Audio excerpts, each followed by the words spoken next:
얽매이지 마라. 세상사에 묶이지 않고 자유롭게 사는 사람은 없는가?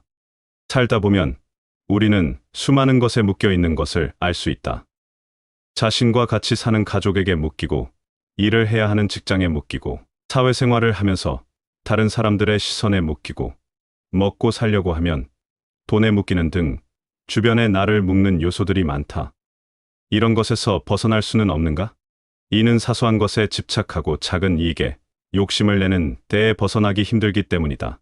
그렇다면 이를 벗어나 자유롭게 사는 사람을 찾아보며 나의 삶은 어떠한지 되돌아보아야 하지 않겠는가? 자유로운 삶. 공자의 제자 아내의 삶을 살펴보자. 아내는 공자가 매우 아낀 제자다. 장자에는 공자와 아내의 일화가 곳곳에 나오는데 그 중에서 가장 주의 깊게 살펴볼 것이 명상의 비법을 서로 전수하는 부분이다. 그것은 심재와 좌망이라고 하는 두 가지 명상법인데 이는 현대에 행해지는 모든 명상의 근본이 된다. 아내가 묶이지 않는 삶을 산 것은 아마도 그가 심재와 좌망이라고 하는 명상의 궁극을 체험하고 실천했기 때문일 것이다. 그렇지 않으면 묶이지 않는 삶을 살아가는데 많은 걸림돌이 있었을 테고 그런 상황에 지혜롭게 대처하지 못했을 것이다. 자편 양왕에 나오는 이야기를 보자. 공자가 아내에게 이르러 물었다. 아내야, 너는 집이 가난하고 비천하게 살면서 어찌 벼슬을 하지 않느냐? 아내가 답했다. 벼슬을 바라지 않습니다. 저에게는 성 밖에 50묘의 밭이 있어 죽을 끓여 먹을 수 있습니다. 성 안에 10묘의 밭이 있어 삼베옷을 해 입을 수 있습니다. 붓과 검은고는 스스로 즐기기에 만족스럽고 스승의 도를 배우니 스스로 즐겁습니다. 저는 벼슬을 바라지 않습니다. 공자가 정색하며 몸가짐을 바꾸고 말했다. 훌륭하구나. 그대의 뜻이 내가 듣건대 만족할 줄 아는 자는 이익 때문에 스스로 묶이지 않고 스스로 깨달아 밝게 아는 자는 이익을 잃어도 염려하지 않으며 마음을 수양한 자는 지위가 없어도 부끄럽지 않다고 했다. 나는 이 말을 외운 지 오래되었으나 지금 그대를 통해 뒤늦게 보는구나.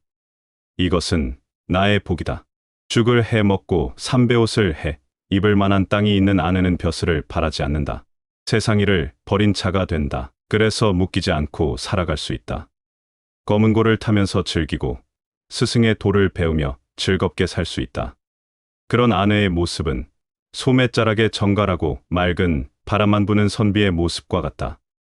아내는 벼슬을 하면 어떻게 되는지 알고 있다. 나의 운명이 외부의 소유가 되는 것을 알고 있다. 묶이는 생활을 할 수밖에 없다는 것을 알고 있다. 바르고 평안하게 살아갈 수 없다는 것도 알고 있다. 그래서 굳이 나의 본성을 잃는 벼슬을 갈구하지 않는 것이다. 이는 세상 사람들과 반대다. 스승인 공자는 아내의 말을 듣고 흠칫 놀란다. 공자도 문자로 아내와 같은 삶을 알았다. 그러나 그냥 아는 것과 실천하는 것은 차원이 다르다. 공자는 그런 제자의 말을 듣고 깨우친다. 제자가 스승에게 깨달음을 준 것이다. 아내도 훌륭하지만 공자도 훌륭하다. 공자는 누구에게든 배울 것이 있으면 배우는 자다. 이익을 얻을 것인가? 본성을 지킬 것인가? 아내는 이익 때문에 묶이지 않는다. 이익을 잃어도 두렵지 않다. 벼슬이 없어도 부끄럽지 않다. 그 이유는 무엇인가? 아내는 만족할 줄 아는 사람이고 깨달음을 얻은 사람이고 마음을 수양한 사람이기 때문이다. 돈과 명예를 위해서 자신을 구속하지 않는 사람이고 자신의 육체와 정기를 소모하지 않는 사람이다. 아내가 이렇게 하는 이유는 무엇일까? 그것은 자신의 본성을 잃지 않기 위해서다. 자연, 즉 스스로 그러함을 잃지 않는 생활을 영위하기 위해서다. 현대인은 철저히 자신의 본성을 억압하며 살아간다. 외부의 것에서 본성을 억압받기도 하지만 스스로 억압하기도 한다. 그래야 부와 명예를 얻을 수 있다고 생각하기 때문이다. 그래야 남들과 다르지 않은 생활을 하고 따라갈 수 있다고 생각하기 때문이다. 그러나 부와 명예를 추구하는 삶은 인생의 소중한 다른 가치를 접할 기회를 소멸한다. 오로지 부와 명예를 추구하고 집착해서 다른 것을 돌아볼 수 없게 만든다. 과거든 현재든 아내와 같은 삶을 살라고 하면 사람들은 모두 손사래를 칠 것이다. 요즘 같은 세상에 누가 아내와 같은 생활을 추구하겠는가? 현대 사회에 살면서 직업 없이 살아가기란 힘들다. 거에게 유산을 물려받지 않은 이상 우리는 반드시 일을 해야 근근히 먹고 살 수 있는 환경에 처해 있기 때문이다. 그러나 아내의 삶에서 우리가 살펴봐야 할 것은 경제적인 부분이 아니다. 우리가 주시해야 할 것은 그의 마음, 그의 정신이다. 비록 육체가 묶여 있다고 할지라도 마음까지 묶여 있어서는 안 된다. 마음은 무위의 생활을 영위할 수 있어야 한다. 아내의 마음을 닮아라. 마음이 무위가 될 때 삶도 무위가 된다. 마음이 묶이지 않아야 마음 외에 묶여 있던 것이 풀린다. 그때야 우리의 삶이 자유로워진다. 몸도 마음도 묶여 있으면 절대 자유로운 삶을 살 수 없다. 그러니 우리가 비록 당장은 자유로운 상태가 아닐지라도 자유로운 영혼을 추구하면서 살아가야 한다. 그래서 끝내 육체마저 자유로워지는 것을 추구해야 한다. 노예가 그 삶을 만족하면 영원히 노예로 남을 수밖에 없다. 노예에서 벗어나고자 하는 마음이 있어야 노예에서 해방될 수 있다. 그저 그런 삶에 만족하면 영원히 그 삶에 안주할 수밖에 없다. 행복한 삶을 살고 자유로운 삶을 살고 자신의 삶을 영위하는 삶을 살고자 하면 일단 그런 마음을 내야 한다. 그러면 알지 못하는 사이 삶의 변화가 찾아온다. 보이지 않는 것이 먼저 변할 때 보이는 것들도 변한다.